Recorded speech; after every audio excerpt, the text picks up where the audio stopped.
Hi, I am Felipe. Digo, je suis Felipe. Ich bin Felipe. Ego sum Filipos. Desculpa minha verborragia poliglota, mas é que a essa altura nem faz diferença. No vídeo passado eu te contei sobre palavras que surgiram juntas e ficaram estranhamente diferentes. E até o fenômeno contrário, onde palavras que não têm nada a ver uma com a outra e acabaram tendo o mesmo significado. Confere lá depois que tá muito bom. Você vai entender por que o português surge sendo misturado com um monte de outras línguas. Hoje vai ser um pouco diferente. Nesse vídeo nós vamos falar das palavras que nós roubamos de outras línguas e até daquela vez estranha em que o Japão roubou da gente. Vem comigo. Beleza, algumas palavras nascem juntas, se separam e se reencontram no futuro. Isso a gente já entendeu.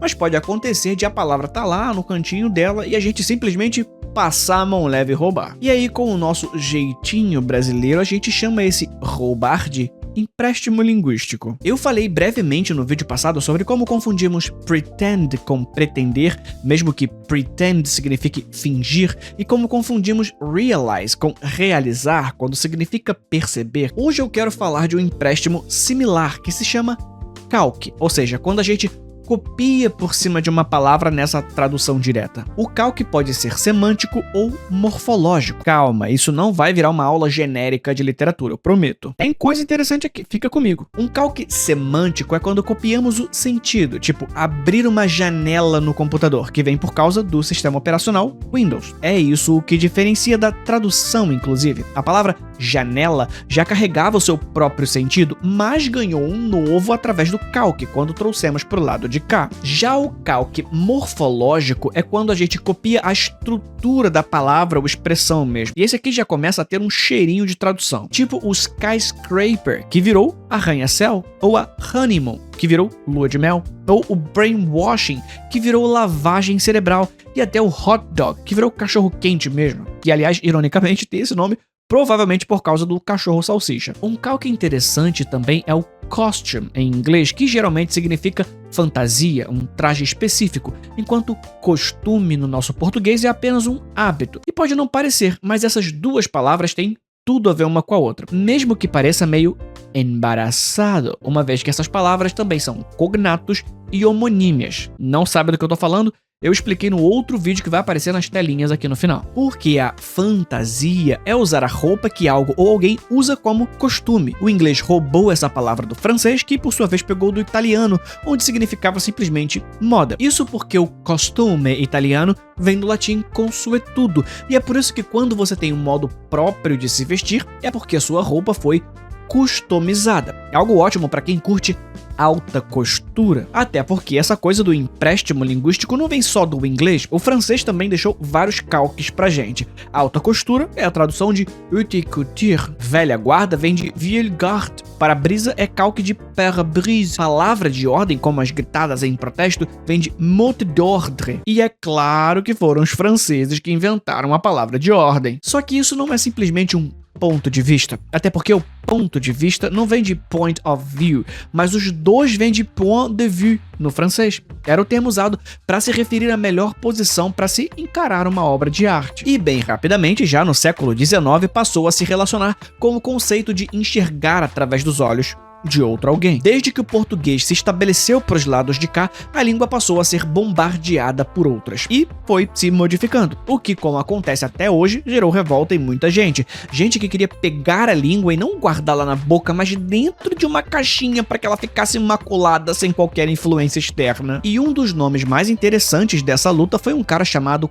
Castro Lopes. Ele era médico, professor, latinista, filólogo, enfim, o cara estudava línguas e tinha uma implicância enorme com as palavras estrangeiras. Em 1889, ele publicou um livro chamado Neologismos Indispensáveis e Barbarismos Dispensáveis. O título é autoexplicativo. Ele queria trocar palavras vindas de fora por palavras criadas a partir do latim, que para ele era a língua-mãe ideal. E o mais curioso é que algumas invenções dele até pegaram. Por exemplo, o cardápio. Antes, o comum era falar menu, palavra que veio do francês. Aí o Castro Lopes pensou, beleza, vamos criar uma palavra mais nossa. Ele juntou a ideia de papel, que em latim é carta, com refeição, que é dapum. E assim saiu o cardápio. Aliás, sou só eu que tenho o cérebro de um adolescente, ou você também achou muito engraçado o fato de refeição em latim ser dapum? Mas enfim, hoje você fala isso no restaurante e nem imagina que foi uma invenção de um cara tentando purificar a língua. Uma palavra literalmente inventada. Outro caso interessante é ramalhete, no lugar de bouquet.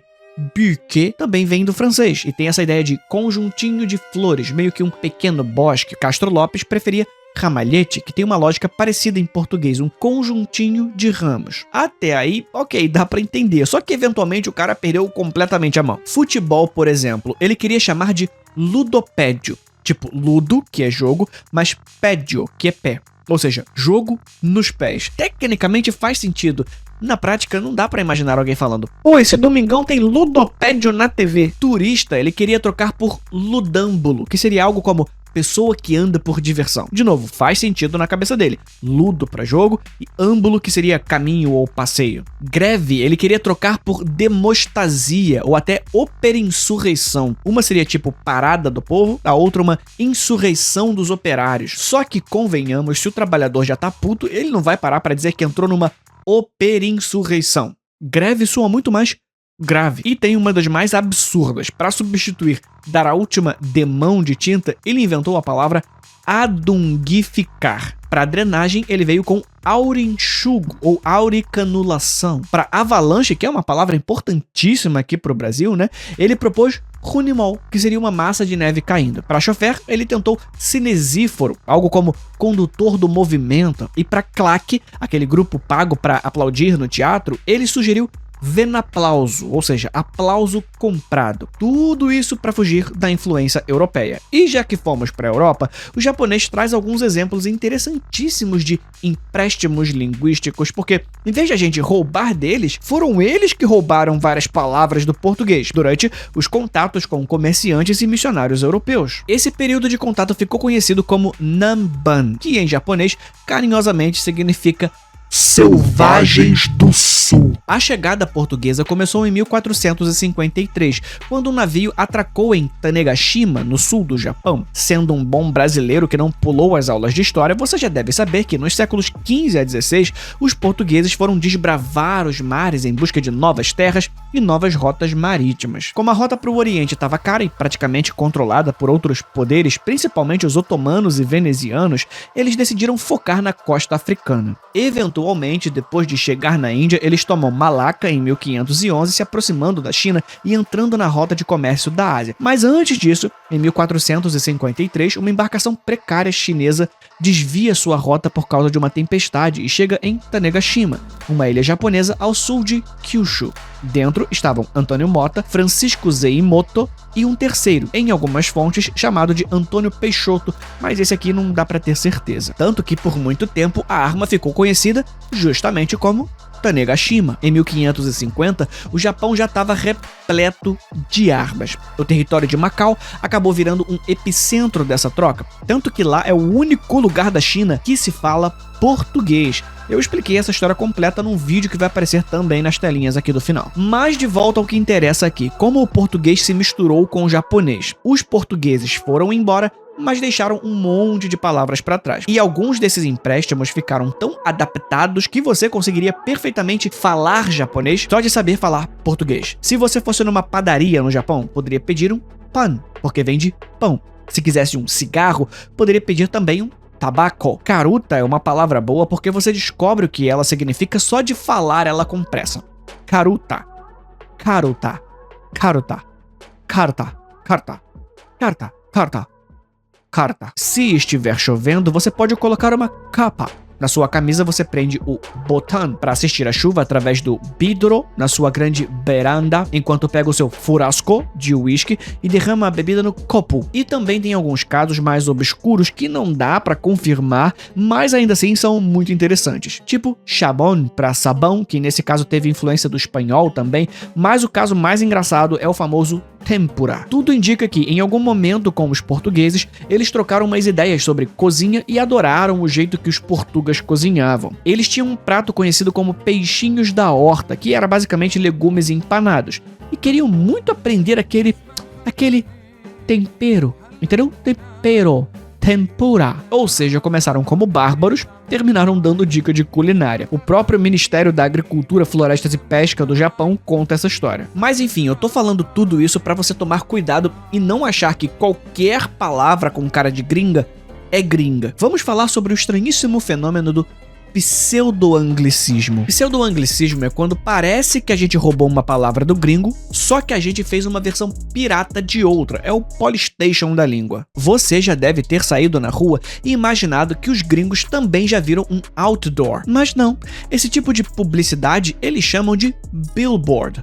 Bill é uma coisa oficial escrita em papel, geralmente usado para conta, decreto, etc. A palavra vem do latim bulla. Sim, como a bula do remédio. E o bula do latim era usado para se referir a coisas redondas, como uma bolha ou bola. E o que uma coisa tem a ver com a outra? É porque, originalmente, os selos que oficializavam um documento eram redondos, eram carimbos de uma bolha de cera. E board, é claro, é a placa de madeira. É uma placa que você escreveu algo oficial nela.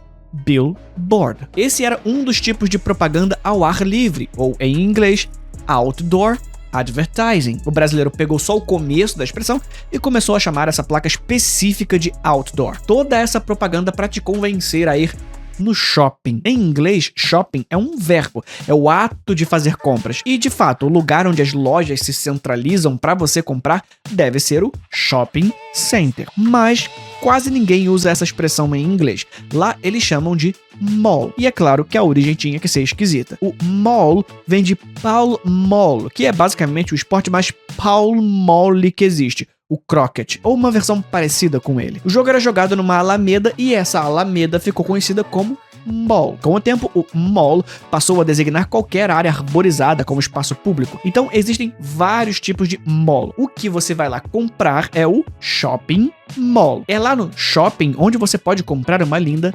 baby look. A gente usa esse termo para se referir a uma modelagem feminina mais justa no corpo, o que é meio esquisito. Você já parou para pensar? Baby look, olhar de bebê, ou feito para parecer um bebê. Se você pede um baby look nos Estados Unidos, vão te mandar para a seção infantil. Em inglês, eles chamam essa modelagem de fitted t-shirt ou fitted tee, que significa camiseta justa. O shirt vem do inglês antigo shirt e significa roupa curta, que por sua vez vem do proto-germânico skurtion, que tá ligado a algo cortado curto para cobrir o corpo. E o tee, claro, é por causa do formato mesmo, porque a camiseta é em formato de T. Mas o baby look nem tá tão longe assim, não. A versão tradicional que bombou nos anos 2000 também é chamada de baby tee, ou camiseta de bebê, pra você ver como a origem de algumas roupas são tão estranhas, tipo smoking. Você já parou pra pensar por que esse terno feio tem nome de cigarro? É meio por causa disso mesmo. Smoking jacket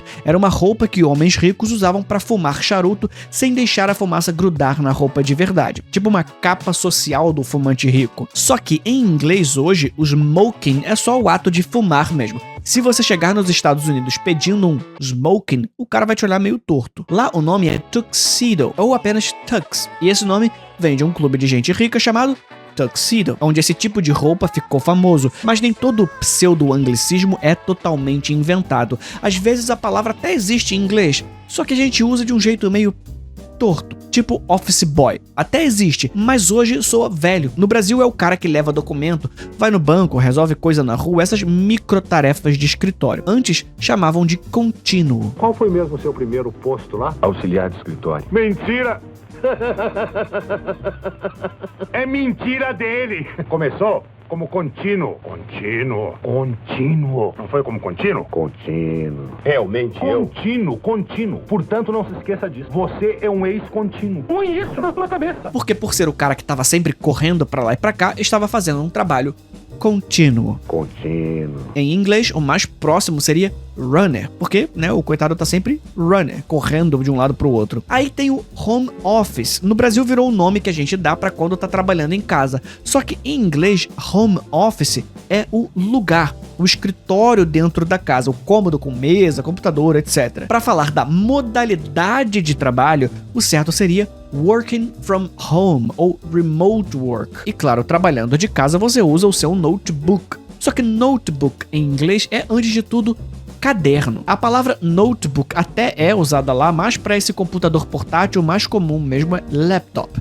Lap é colo e top é em cima, ou seja, laptop é o computador de colocar no colo. Aí, se acabar a luz, você liga ele no seu no break. Só que lá fora isso se chama UPS, sigla para Uninterruptible Power Supply. Nome feio e técnico, mas é basicamente uma bateria que segura seus aparelhos ligados por alguns minutos, ou seja, fonte de alimentação de energia ininterrupta. E assim, você consegue salvar tudo no seu pendrive. Só que pendrive também é o nosso jeito estranho de falar. Em inglês, o comum é flash drive, ou até USB stick ou thumb drive. Drive até faz sentido porque é onde a informação circula. Stick e thumb vem mais do formato, bastãozinho, dedo, essas coisas. E depois do expediente, você vai tomar banho no box. Só que box em inglês é só caixa. Imagina explicar pro gringo que no Brasil a gente toma banho dentro de uma caixa. Lá seria shower stall ou shower enclosure, basicamente o compartimento de chuveiro. E no banho você ainda pode soltar a voz e cantar sem playback. Só que playback a gente também usa meio torto. Aqui virou aquela ideia do artista fingindo que canta enquanto a música toca. Em inglês, a faixa de apoio é chamada de backing track. E quando o artista só mexe a boca fingindo cantar, aí é lip sync, são duas coisas diferentes. Então, no inglês, playback originalmente é basicamente qualquer coisa que é tocada após ser gravada. Pode ser um áudio, mas pode ser um vídeo também. Quando eu editei esse vídeo, eu vi exatamente um playback. E você também vai poder playbackar o quanto você quiser. Então, se você gostou do meu storytelling aqui no YouTube, deixa um like e o seu feedback aqui nos comentários. Alright, see you soon. Bye.